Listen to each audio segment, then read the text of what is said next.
अब इन तीनों सेक्टर्स में टाइम के अनुसार क्या क्या चेंजेस आए तो हमें वो देखना है। Historical change in sectors, generally it has been noted from the histories of many now developed countries that all initial stages of development, जितनी भी डेवलप्ड कंट्रीज़ हैं अभी हमारे हिसाब से, जितनी भी वर्ल्ड में हमें दिखती है, उनकी सब इनिशियल स्टेजेस अगर हम देखेंगे तो सब में प्राइमरी सेक्टर ही पहले डोमिनेटिंग था, सबसे इम्पॉर्टेंट वही था, और उसके बाद वो बाकी दूसरे सेक्टर्स पे ट्रांसफ़र हुए हैं।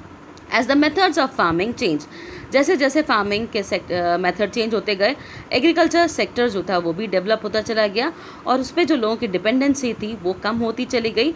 उसकी जगह अब वहाँ पे कम लोग काम करते हैं, मशीन्स वगैरह ज़्यादा हो गई है, और फिर यहाँ से ये लोग शिफ्ट होकर सेकेंडरी और टर्शरी की तरफ चले गए। It produce much more food than before, और इसीलिए अब यहाँ पे प्रोडक्शन भी ज़्यादा हो रहा है। Many people could now take up other activities. There were increasing number of craftsperson and traders. Buying and selling activities increased many times. उसके अलावा खरीदने बेचने की एक्टिविटीज़ भी काफ़ी गुना बढ़ गई है। Besides there were also transporters. इसके अलावा काफ़ी सारे ट्रांसपोर्टर्स भी हैं, अब एडमिनिस्ट्रेटर्स हैं, आर्मी है, तो इस तरह से काफ़ी सारे सेक्टर्स अलग दूसरे डेवलप हुए हैं। However, at this stage, most of the goods produced were natural products. हालांकि इस स्टेज में ज़्यादातर जो गुड्स प्रोड्यूस हो रहे हैं वो नेचुरल प्रोडक्ट्स हैं, जो कि प्राइमरी सेक्टर्स हैं, and most people were also employed, और इसके अलावा अभी भी काफ़ी लोग इसी सेक्टर में इंगेज्ड हैं। Over a long time, more than 100 years, अगर हम 100 ईयर्स इतिहास देखें तो, and specially because new methods of manufacturing were introduce, factories came up and started expanding, क्योंकि नए नए तरीके आ चुके हैं मैन्युफैक्चर के, इसकी वजह से अब फैक्ट्रीज़ जो है वो काफ़ी बढ़ गई हैं, एक्सपैंड हो रही हैं। Those people who had earlier worked on farms, जो लोग पहले खेतों में काम किया करते थे अब वो फैक्ट्रीज़ में काम कर रहे हैं। People began to use many more goods, और अब वो काफ़ी अलग अलग गुड्स का इस्तेमाल भी कर रहे हैं, जो कि गुड्स जो वो सारे गुड्स जो हैं फैक्ट्रीज़ में प्रोड्यूस हो रहे हैं और सस्ते दामों पे मिल रहे हैं। उसके अलावा secondary sector gradually became the most important in total production. तो आज हम कह सकते हैं कि in terms of total production and employment secondary sector अभी काफ़ी डोमिनेटिंग हो चुका है। Hence over time a shift had taken place, यानी अगर हम टाइमली कंपेयर करें तो अब जो लोगों की शिफ्टिंग है प्राइमरी से सेकेंडरी की तरफ आ चुकी है काफ़ी हद तक।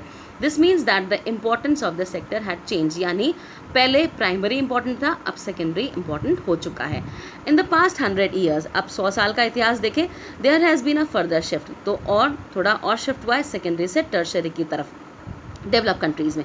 The service sector has become the most important in terms of total production, और अब सर्विस सेक्टर जो है टोटल प्रोडक्शन की टर्म्स में काफ़ी इंपॉर्टेंट हो चुका है जो डेवलप कंट्रीज़ हैं उनमें, क्योंकि वो अब अच्छी अच्छी सर्विसेज लोगों को प्रोवाइड कर रहे हैं। Most of the working people are also employed in the service sector, काफ़ी सारे वर्किंग पीपल सर्विस सेक्टर में भी एम्प्लॉयड हैं। This is the general pattern observed in develop countries, और डेवलप कंट्रीज़ में ये एक कॉमन फिनोमेना जो आपको देखने को मिलेगा। What is the total production and employment in the three sectors in India? अब इंडिया में हम देखते हैं कि टोटल प्रोडक्शन और एम्प्लॉयमेंट तीनों सेक्टर्स में क्या है। Over the years have there been changes similar to the pattern observe for the develop countries, जितना चेंज डेवलप कंट्रीज़ में आया क्या वैसा ही सिमिलर पैटर्न जो है वो हमारे यहाँ भी देखने को मिला है। तो यहाँ पर आपको प्राइमरी, सेकेंडरी और टर्शियरी सेक्टर्स दे रखे हैं इंडिया के। ग्राफ 1 आपको जो दे रखा है इसमें आपको बता रखा है कि 1971-72 में कितने लोग प्राइमरी, कितने सेकेंडरी, कितने टर्शियरी में थे। उसके बाद 2011-12 देखेंगे तो